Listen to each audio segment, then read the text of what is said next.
But one of the main thing that we did was because the service.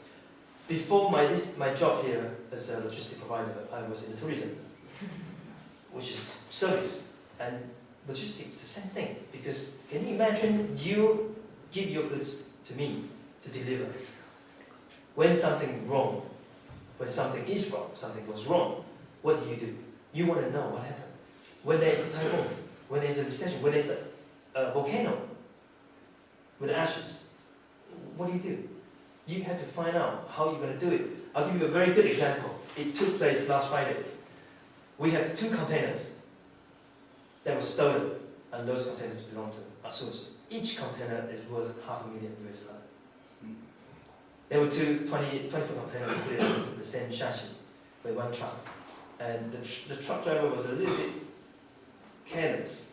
He left the truck outside his office, put the key through the letterbox, and he went out for a nap and came back.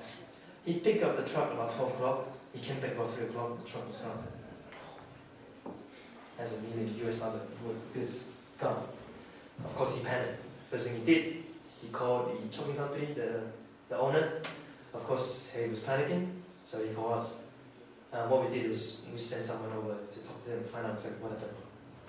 And the next thing we did was we called the police, we called the insurance company, we did all the proper procedures. But not only that, we then tried to think. You have to excuse me for saying this, but to us, as an Eastern people, we have a slightly higher service concept compared to the Western people who just think, I did my job, I told the police, that's it. What to do? I'm not a detective, I'm not going to find the goods. Whereas we didn't do that. We actually, apart from calling the police, we talked to the trucking company, we tried to find out all the details from the GPS. We found out that he was stopping at one particular place for a little bit longer. Sorry, the truck, not him.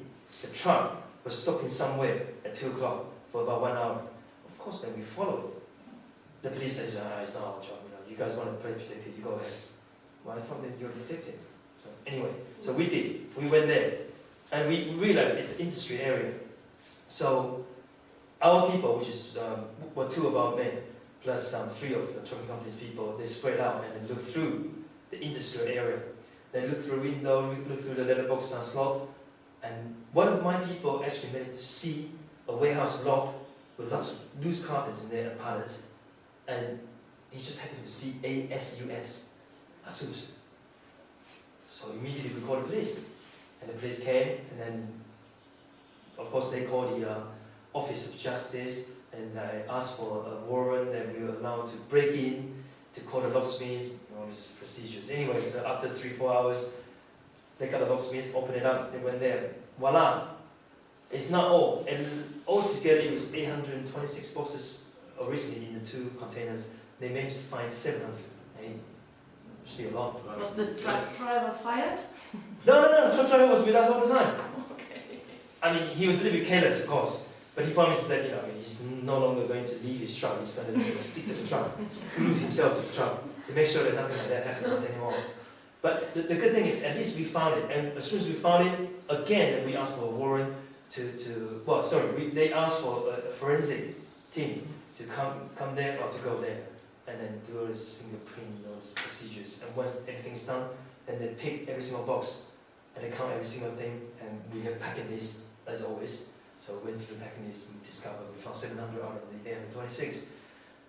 Wasn't that bad, it was okay. But can you imagine if you just sat there and do nothing? Yeah. What would happen? Okay? With that, ASUS gets more confident. No, come on, to be honest, this kind of things will happen. It doesn't happen for 1 year, 2 years, it will happen on the 3rd year. It will always happen. But how you react with problem will determine on your path in the future. When you hit a problem, you just sit there and cry and sob and say, I call the police, thank you. I'm going to go home and go to TV. But what we did was very good. We did that, and then the next day, the insurance company, I haven't finished. That day, after we've done everything, of course, then with the police's help, we signed a form. I don't forget that this was under bond, which means they're customs.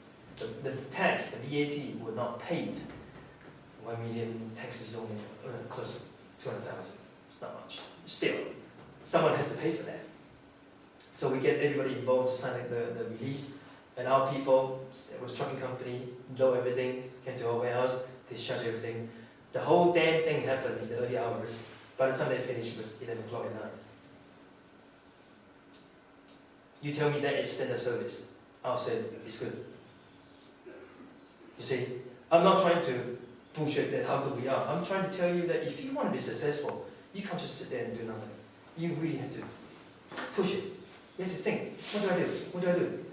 If the guys didn't think of using the GPS to find out where the truck was, I wouldn't have found it. Of course, we were lucky, because the criminals didn't know what to do. They probably were too quick. The other good thing is they managed to catch the owner of the warehouse. And the guy has been taken away to the police station. We don't know the story yet. The police are working on it. So, and the insurance company represented as soon as came, they were very happy. Everything was done properly. And the loss altogether now is only about 50,000 instead of $1 million. At 50,000, the insurance company will be more than happy to pay for it. You can imagine, instead of paying $1 million, paying 50,000, which one would you do? So everybody was very happy. But can it happen again? Yes. Now the next thing you want to do is you're going to find out how you're going to prevent that. The first thing we did is we officially write a letter to the trucking company, hold them responsible. Second thing is we have a meeting with them immediately. Of course, they did all they could to help us. So we knew that at least the trucking company itself was not involved. Of course, there will be possibility of the drivers, but there are a lot of drivers in the company, and maybe I was doing this job, you accidentally saw my paper over here. It is possible. But at least we know the company was very worried, very keen on solving the problem with us. So we also agree with them, if we give you another job like this, you have to make sure that you're not going to pick up that much earlier. You're going to pick up and drive directly to the destination. But if you pick up the container from the dock, from the harbor, and you drive directly to the destination, the chance of something going wrong is pretty slim. I mean, we had a case before where it was in the early 2002, something like that. There were LCDs. At that time, LCDs were brand new stuff. Everybody was using CRT. You guys probably have never ever seen CRT before. Big bloody thing. But LCD at that time, each of them is over $1,000. We had one truck produced by AOC. AOC, you probably don't know. The mother company is called TPV in China. They are the largest display producer in the world. Display means TV, monitor,